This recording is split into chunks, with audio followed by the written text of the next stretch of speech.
shares a great deal Yes, in the we good. outreach and the ministry of the United Nations and their particular emphasis. And tonight, it is my very great pleasure, a personal pleasure, to welcome our distinguished guest and his dear wife, Mimi. Ladies and gentlemen, when we considered this great meeting, our President, Dr. Paulson, made a special appeal to His Excellency Kofi Annan, the Secretary General of the United Nations, suggesting that perhaps he would like to come to this assembly, greet the people, and encourage them in the work which they are doing worldwide. He seriously considered it, but realizing that we're living in very tenuous times, and when there are some extreme tensions in our world today, not being sure whether he could be here, even if he promised to be here, he deferred and indicated that he would like to send a message, and then he selected one of his trusted associates. I am honored and proud tonight because it's my privilege to introduce to you a very dear, special friend, His Excellency, the Undersecretary of General for the United Nations, Joseph Reed. Please, my brothers and sisters, welcome him in the proper way.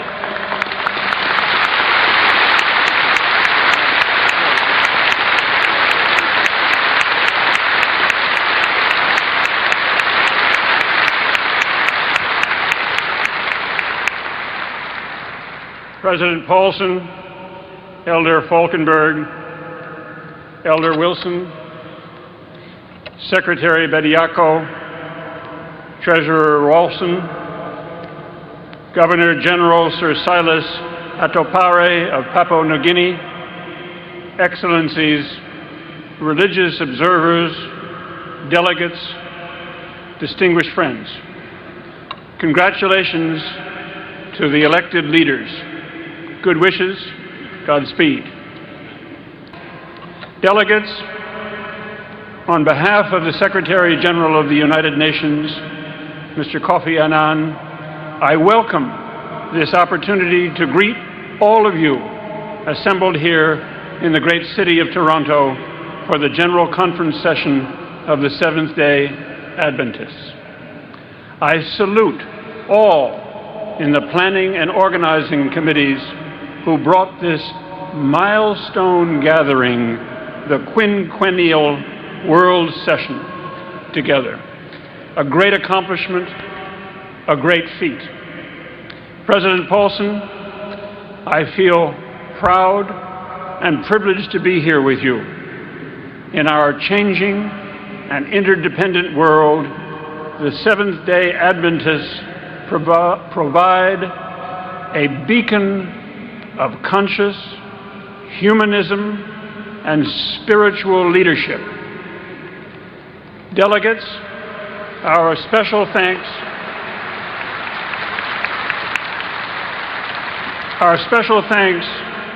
to your presidents, Dr. Paulson, Dr. Falkenberg, and Elder Wilson, and all your leadership for all you have done over the years to keep that beacon shining bright.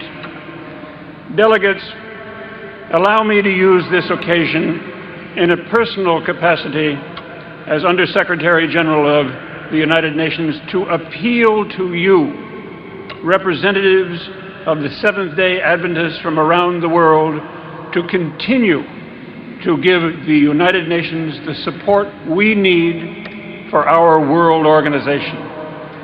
I make this appeal because the United Nations is also your organization, our world organization, your United Nations. Without the global efforts of the United Nations, all of our efforts for peace, development, equality, and justice would be to no avail. Delegates, please remember, the United Nations is the only machinery we have for collective cooperation among all nations. It is the only worldwide institution for furthering development. The United Nations is the only universal mechanism for protecting human rights. Okay. So I'm going to share my That was rough. That was rough. Yeah. Tell I'll me tell about you, it. boy. Yeah. Your nation, the reality, humanitarianism is just humanitarianism. It's your nation. The only way to bring world peace and collective mentality and all that. It's like, oh man, you serious? Yeah, exactly.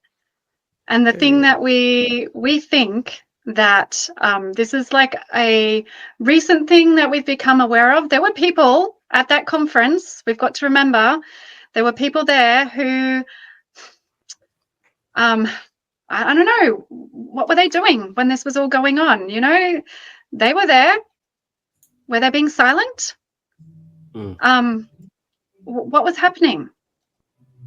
We've got to remember that if the Lord wants us to speak, we need to speak. Now, I'm just wondering why my thing is now, I must have actually got it up on the wrong screen. So I'm just going to stop that share and bring it up on the right screen.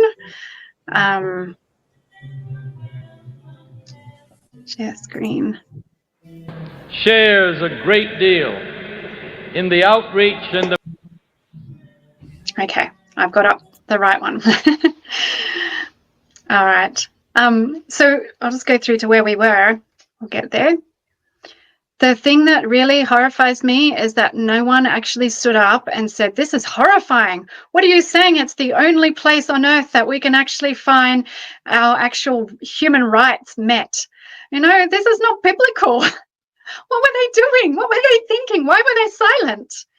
It's time for us to no longer be silent. This is not the time. Now, these things have actually been foretold. I've just released a series that I did. It took about 6 hours altogether of time where I was sitting with Brother Ron Duffield for one day, and poor guy, he was going into the night. It was going into my day. It didn't really affect me so much, but he presented this amazing series. If you want to actually understand historically what was actually said about the unity with the world and then with the UN from a historical perspective, you've got to actually go through this. Have you seen it, James? Any of the stuff that I've put up there in relation to Brother Ron Duffield's material?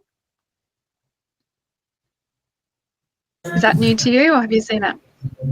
Let me take a look 1 second here. Make it bigger.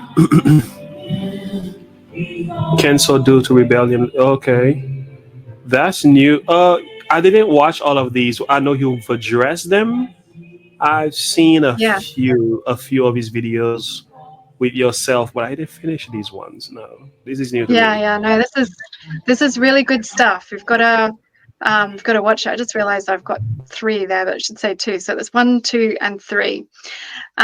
Anyhow, let's go on. If you guys want to see some of the history that actually foretold this stuff, we should have actually been aware of it. We should have done something about it, but we didn't. Jeremiah says this about God's people at his time. Now, remember, at the time that Jeremiah was on this earth and he was, ministering to his people, it was also the time that Babylon was rising to its power. And we know, and it was actually taking the nations captive. We know, antitypically, we've reached that day as well. Revelation 17, the woman has Babylon on her forehead. So we're at the very end of time. So what we see in Jeremiah relates to us today. And he says, many pastors have destroyed my vineyard. They have trodden my portion underfoot. They have made my pleasant portion a desolate wilderness. They have made it desolate, and being desolate, it mourneth unto me. The whole land is made desolate, because no man layeth it to heart. That really cuts to my heart when he says, no man layeth it to heart. Now, that doesn't mean that actually no one did, because Jeremiah obviously had it laid to his heart, but insufficient did. Are we insufficiently aroused to actually see that this is a problem, that, you know, our God's beloved church is being destroyed from the inside out, that we will remain silent? Like, I don't know, as I said, I don't know what happened in the year 2000, that so many of the delegates sat there, so many of the leaders sat there, didn't discern what was being said sufficiently alarming to actually stand up and say something. Maybe there was, maybe I'm just not aware of it. Okay, let's have a look at these statements. I showed the 4 statements. This is the first one. It's called Tolerance. It was released in 1995. It begins with this: Seventh-day Adventists, not just the Seventh-day Adventists General Conference, it's the Seventh-day Adventists. So that means you and I and every Seventh-day Adventist support the United Nations proclamation of 1995 as the year of tolerance. Now you might go, oh, well, that's big whoop. What does that mean? Well, if you go to the United Nations and look up what they meant by the year of tolerance, they released a declaration called the Declaration of Principles on Tolerance. It was released in November 1995. This was in relation to the year of tolerance. And they list in their preamble, well, they first of all, they say, recalling the preamble to the Constitution of UNESCO, adopted on the 16th of November 1946, states that peace, if it is not to fail, must be founded on the intellectual and moral solidarity of mankind. So once again, if we can all come together morally and intellectually, then we'll have peace. So that was the underlying principle of tolerance. But then it lists a whole bunch of UN instruments that are really, really crucial to understanding tolerance. Now, I know in the past, James, you've asked me, how do I do research? I do research with lots and lots of prayer. Because I looked through that long list and I went, I don't have time to read them all. Which one, Lord, is going to be the most problematic? And the one that I've highlighted was the only one I looked at. It stood out to me in terms of its name. And so I went to that. It's called the Declaration on the Elimination of All Forms of Intolerance, and of Discrimination Based on Religion or Belief. Now, that would sound like it's a really good declaration, but considering that it is essential to promote understanding, tolerance, and respect in matters relating to freedom of religion or belief, and to ensure that the use of religion or belief for ends inconsistent with the Charter, other relevant instruments of the United Nations, and the purposes and principles of the present declaration is inadmissible. Really long sentence. They love long sentences. Essentially, it's saying you can't do anything outside of what we're going to say in this document because it's not admissible. Anything to do with the Charter, that if you want to go against it, it's not admissible. That's what it means to be tolerant. You can't do anything that you're not allowed to do, according to the UN. And then Article 1, it says in point 3, freedom to manifest one's religion or belief may be subject only to such limitations as are prescribed by law and are necessary to protect public safety, order, health, or morals, or the fundamental rights and freedoms of others. Now, remember, we have a law that says, or a convention that says, and that's been instituted into the laws of the land, that we all need 24 hours of rest each week, and that the only way to have full, free, and full development of the human intellect and personality, we need to have communal experiences, including communal rest. And in order to ensure safety, we need to have everyone being nice and healthy, and the only way that can be is mentally healthy as well. So this is why you actually saw churches could be shut down over COVID, because tolerance actually meant that you could shut down churches, because it was actually looking after everyone according to what the law saw was appropriate. It also means that they could mandate things in relation to our body temple, because they were saying we needed despite what your religious convictions are, you need to take this therapy, otherwise you will kill someone else. And so that was looking after the public safety, order and health of the collective community. That's what it means to be tolerant. And it also will be the basis for the Sunday laws.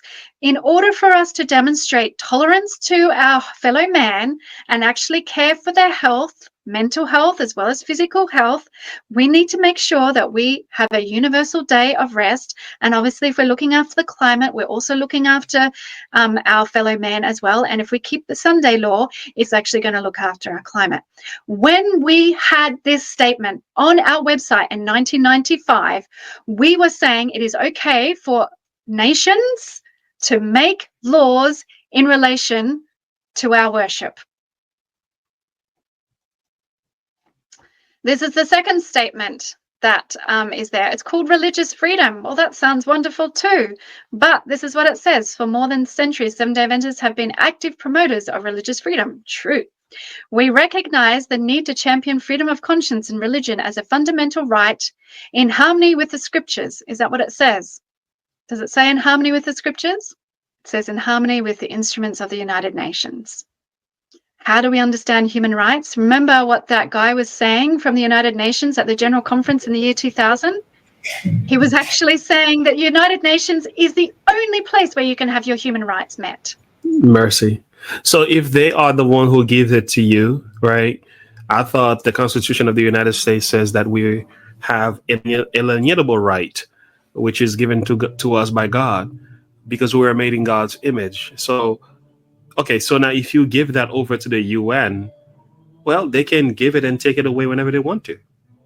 That's right. Now, so when you look at, I've actually got a really good friend. I've put his book to the side because I have lights around me to make it not look so dark in this room. But I have a friend that I met. If anyone's heard of him, he's called William Pitt, and I'm hoping to do an interview with him. And he did a research dissertation on how we've got laws in Australia which were about ensuring religious liberty when it came to particularly the day of worship. But what has happened, the laws haven't been changed. The Constitution hasn't been changed, but the interpretation of the Constitution has changed over time.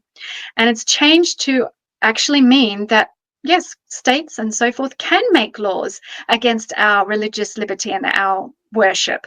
And so the same thing will happen when it comes to the American Constitution. It doesn't mean that it will be rewritten necessarily. It actually means it will be reinterpreted to fit what the UN or what the global body has actually put in place. Now, some people will say America has, particularly Donald Trump, has pushed back against the UN, and so therefore, why are you even talking about the UN? We've got to remember that the UN is actually more the mouthpiece of America than America being the mouthpiece of the UN. America actually started the UN. It was actually Protestant America that actually were the most foremost in agitating for the UN. America is the greatest funder of the UN. So what you see the UN doing has actually, it can really only do what the America allows it to do in a degree. There are some nuances to that, but you know, in terms of the influence that the UN has on America, it's kind of a funny situation because it's like it's ruling by proxy.